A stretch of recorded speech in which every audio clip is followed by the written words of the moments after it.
آج کا دن بہت ہی مبارک ہے، خوشی والا ہے، مسرت والا ہے، سعادت والا ہے۔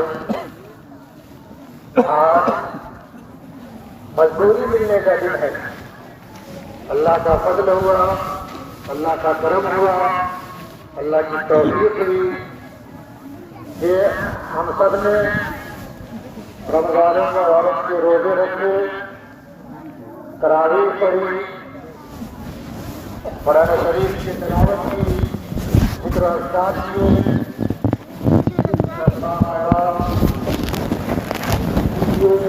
مریضوں، بیواؤں،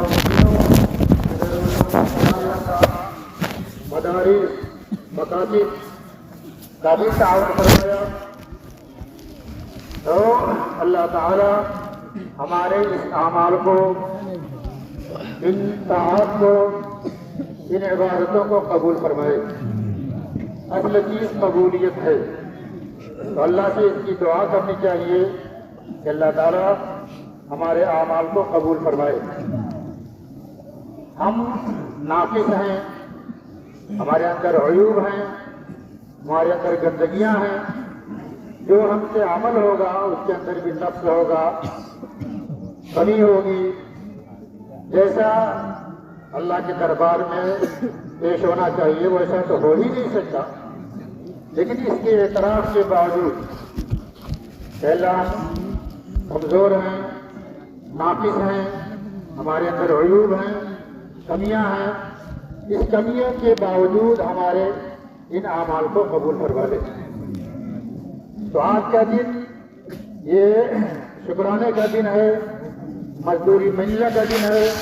اللہ تعالیٰ بے حد خوش ہوتے ہیں، مغفرت کا اعلان کرتے ہیں، اپنی رضامندی کا اعلان کرتے ہیں۔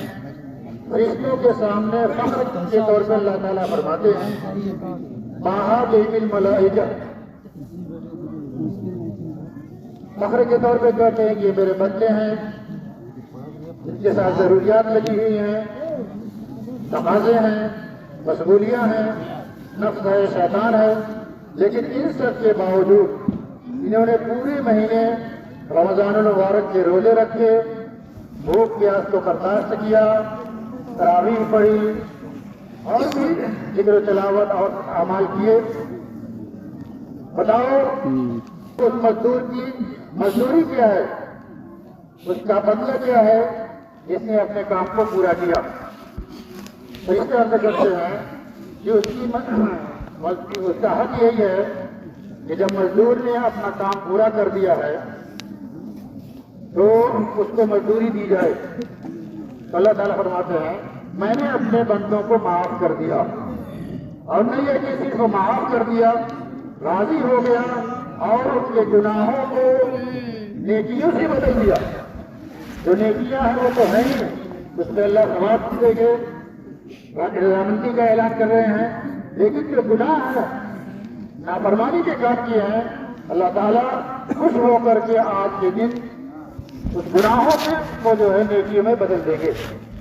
اللہ تعالیٰ فرماتے ہیں کہ میرے بندو، میرے عزت کی قسم، میرے جلال کی قسم، میرے بلندی مرتبہ کی قسم، آج کے اس دن میں تم آخرت کے تعلق سے جو کچھ بھی مانگو گے میں تمہیں عطا کروں گا، اور دنیا کے بارے میں جو کچھ مانگو گے اس میں تمہاری مصلحت کو دیکھوں گا۔ تو آج کا دن جو ہے یہ اللہ کی بڑائی کا دن ہے، اللہ کے لیے شکر کرنے کا دن ہے۔ اسی وجہ سے عیدگاہ میں آ کر کے یا مسجد میں آ کر کے بہتر افضل ہے کہ عیدگاہ میں آ کر کے عید کی نماز پڑھی جائے، اور وقار کے ساتھ اچھے کپڑے پہن کر کے، عطر وغیرہ لگا کر کے اور تکبیر پڑھتے ہوئے اللہ کی بڑائی کو، اللہ کی عظمت کو بیان کرتے ہوئے آنا ہے۔ یہ تو قدر اللہ علی ما ہداکم، اللہ کی عظمت بیان کرو، اللہ کی بڑائی بیان کرو۔ اللہ بہت بڑے ہیں، بہت طاقت والے ہیں، بہت قدرت والے ہیں، پورے کائنات کا سر تنہا اللہ مالک ہے، اس کا کوئی وزیر نہیں، اس کا کوئی شریک نہیں، اس کا کوئی شہید نہیں، سری طرح اللہ سب کام انجام دیتے ہیں. الا لہ الخلق والامر. آج کا دن اللہ کی بڑائی کا دن ہے. اللہ اکبر اللہ اکبر لا الہ الا اللہ اللہ اکبر وللہ الحمد. اور آج کا دن شکر کا دن ہے. آج ہمیں سب سے پہلے اللہ کے حضور میں 2 رکعت نماز پڑھنی ہے. اللہ کے سامنے سجدہ کرنا ہے, سر پر سجود ہونا ہے اللہ کے شکریہ کے طور سے. اور دنوں میں فجر کی نماز کے بعد نفل نماز ہے, اشراق ہے. لیکن آج اشراق کی نماز, نفل نماز نہیں پڑھنی ہے. آ کر کے پہلے عیدگاہ میں 2 رکعت شکرانے کی نماز پڑھنی ہے. اللہ ہی کا فضل ہوا, اللہ ہی کا احسان ہوا, کرم ہوا کہ ہم نے رمضان مبارک کے روزے رکھے, تراویح کا اہتمام کیا, تلاوت کا اہتمام کیا, صدقہ خیرات کا اہتمام کیا. تو اللہ کی فضل سے ہوا, اللہ کے کرم سے ہوا. بس اللہ ہمیں اس کو قبول فرما لے. اور دوسری چیز یہ ہے کہ ہمیں جو ہے استغفار کا بھی اہتمام کرنا ہے. ہر نیک عمل کے بعد استغفار ہے. نبی پاک صلی اللہ علیہ وسلم نماز کے بعد, نماز عبادت کے بعد استغفر اللہ استغفر اللہ استغفر اللہ.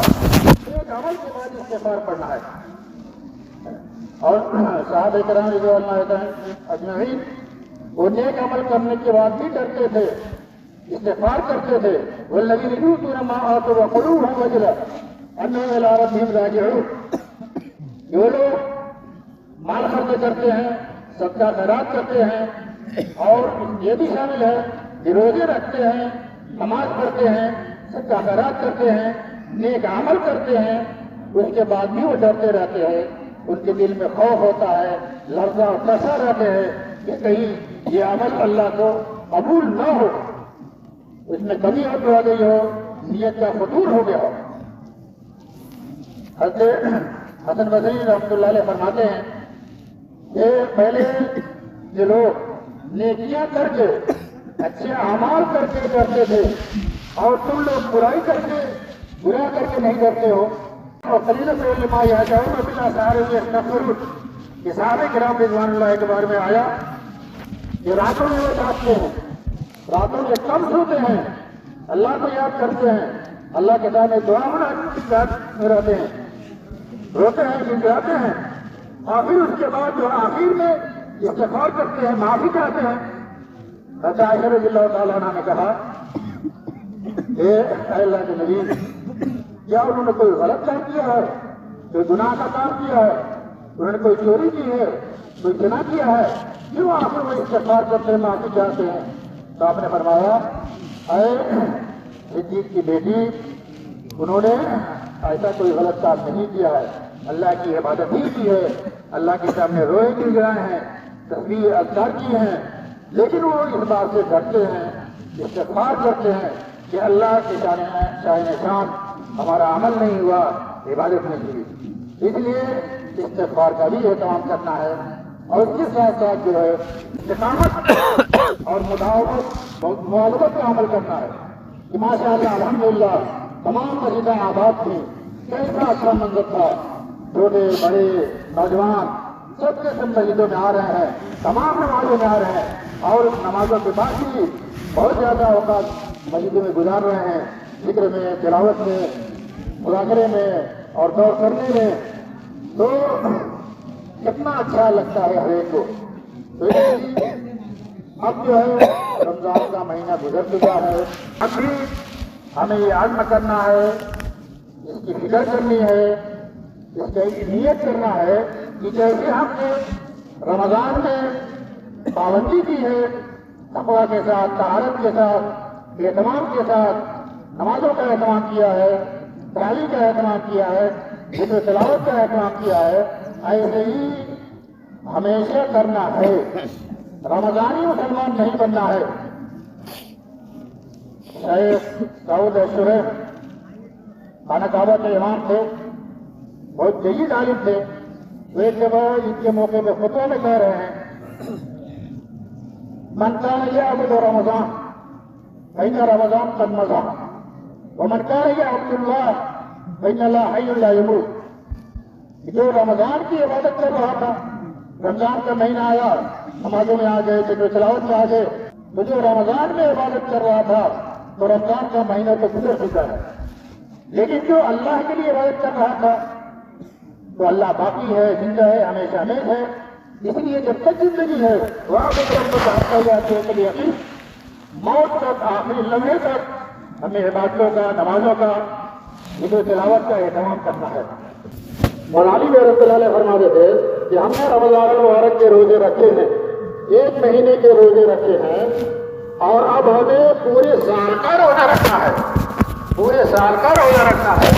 مطلب یہ ہے کہ جیسے ہم نے رمضان میں عبادتوں کا اہتمام کیا ہے، طاعت کا اہتمام کیا ہے، نمازوں کا اہتمام کیا ہے، ایسے ہی جو ہے رمضان گزرنے کے بعد بھی ہمیں نمازوں کا اہتمام کرنا ہے، اس کی فکر کرنی ہے، قرآن سے اپنے تعلق کو مضبوط کرنا ہے، قرآن کی تلاوت کرنی ہے، اچھے اعمال کرنے ہیں. یہ نہیں کہ رمضان میں ہم نے گوبے اہتمام کر لیا اور رمضان ختم ہونے کے بعد ہم جو ہے کوتاہی ہو رہی ہے، غفلت ہو رہی ہے. اگر ارادہ کیا جائے، عزم کیا جائے اور اللہ سے توفیق مانگی جائے، ہر ایک آدمی، ہر ایک ایمان والا چاہتا ہے کہ نمازیں پڑھیں، ذکر تلاوت کریں، اعمال خیر کریں، لیکن نہیں ہو پاتا. جانتا ہوں جواب دو کے ساتھ، پر طبیعت ادھر نہیں آتی، تو شوق نہیں ہوتا، عمل نہیں ہو پاتا. تو اس کے لیے بھائی اگر عزم کریں گے، نیت کریں گے، سوچیں گے، ارادہ کریں گے، اللہ سے مانگیں گے کہ اللہ جیسے ہم نے رمضان میں عبادتوں کا اہتمام کیا ہے، اب جو ہے رمضان کے بعد بھی ہمیں ان اعمال کو کرنے کی توفیق دے. اور ایک بات یہ ہے کہ خوشی کا موقع ہے، مسرت کا موقع ہے، تو ہمیں اپنے دلوں کو بھی صاف کرنا ہے. یوم لا ينفع مال ولا بنون الا من اتى الله بقلب سلیم. ہمارا قلب سلیم ہو، ہمارے دل میں سلامتی ہو، پاکیزگی ہو. سب سے بڑی چیز یہ ہے کہ دل کفر و شرک سے پاک ہو اور اس کے علاوہ برے اخلاق سے پاک ہو. ہم کسی کے ساتھ بدگمانی نہ کریں، ہم کسی کا برا نہ چاہیں، ہم کسی کو ذلیل نہ کرنا چاہیں، ہر ایک کے لیے خیر سوچے، بھلائی سوچے، اچھی جذبات رکھیں، دوسرے کو عزت دیں. اگر اس خوشی کے موقع میں ہم بھائی چارے کو، آپسی میل محبت کو بڑھائیں گے، یہ عید کا ایک پیغام ہے. اس کو سوچنا چاہیے کہ ہر ایک کے لیے خیر سوچا جائے، ہر ایک کے لیے بھلائی سوچا جائے، ہر ایک کے لیے عزت سوچا جائے. کسی کو رسوا کرنے کا، ذلیل کرنے کا، اور اگر کوئی رسوا کر رہا ہے، ذلیل کر رہا ہے، عداوت کر رہا ہے، دشمنی کر رہا ہے، تو اس کے حق میں دعا کی جائے کہ اللہ یہ آدمی مجھ کو رسوا کر رہا ہے، ذلیل کر رہا ہے، اے اللہ مجھے بھی عزت دے، اس کو بھی عزت دے، مجھے بھی صحت دے، اس کو بھی صحت دے، مجھے بھی کامیابی دے، اس کو بھی کامیابی دے. تو اگر دوسروں کے بارے میں ہم اچھے جذبات رکھیں گے، اچھے خیالات رکھیں گے، تو ہماری زندگی میں اس کے اچھے اثرات ہوں گے.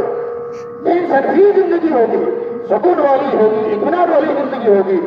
اس لیے بدگمانی سے بچنا ہے، دوسرے کے نقصان چاہنے سے بچنا ہے، ہر ایک کے ساتھ خیر کا معاملہ کرنا ہے اور محبت کا معاملہ کرنا ہے، ہر ایک کے بارے میں خیر ہی سوچنا ہے. اور عید کے موقع پہ نوجوانوں اور عزیز نوجوانوں سے میں کہنا چاہوں گا کہ رمضان میں نوجوانوں نے بھی بہت سے باتوں کا اہتمام کیا ہے، مسجدوں کا آباد کیا ہے. اب عید کی خوشی میں حد سے تجاوز نہ کریں، حد سے تجاوز نہ کریں. میلے ٹھیلے میں جا کر کے جہاں پہ اسلام بدنام ہو، مسلمان بدنام ہو، ہماری ذاتی چیزیں نہیں ہونی چاہیے. لوگ کیا کہیں گے، غیر کیا کہیں گے، غیروں کے پاس ہمارے اخلاق جائیں گے، ہمارا کردار جائے گا، ہمارا سلوک جائے گا. نماز ہماری مسجد میں ہے، روزہ ہم پہ رکھتے ہیں، یہ تو دوسروں کے پاس نہیں جائے گی.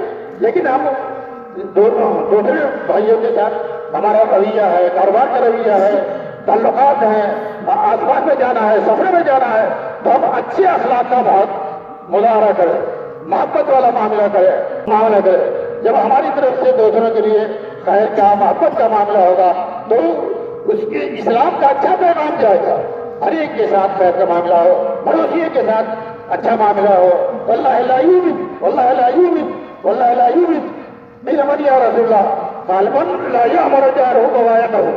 قسم اللہ کی وہ ایمان والا نہیں ہو سکتا، وہ مومن نہیں ہو سکتا، وہ مومن نہیں ہو سکتا کہ جس کا پڑوسی اس کی شرارتوں سے، اس کی پریشانیوں سے محفوظ نہ ہو۔ وہ آدمی مومن نہیں ہو سکتا کہ بھوک پیٹ کر کے کھائے اور جو ہے اس کا پڑوسی جو ہے بھوکا رہے، چاہے وہ کوئی، چاہے مسلمان ہو یا غیر مسلم ہو، ہر ایک کے ساتھ، ہر ایک پڑوسی کے ساتھ اچھا معاملہ کرنا ہے۔ پڑوس میں ہے تو مستقل پڑوسی ہے، تھوڑی دیر کے لیے بھی اگر کوئی ہمارے ساتھ ہو گیا وہ بھی ہمارا پڑوسی ہے، سفر میں ہے، کاروبار میں ہے، تھوڑے موقع پہ ملنا جلنا ہو رہا ہے، تو ہر ایک کے ساتھ ہم حسن سلوک کا مظاہرہ کریں گے، اچھے اخلاق کا مظاہرہ کریں گے اور اچھا نمونہ پیش کریں گے، تو اس سے جو ہے غیروں میں جو ہے اسلام کا اچھا تاثر پیدا ہوگا۔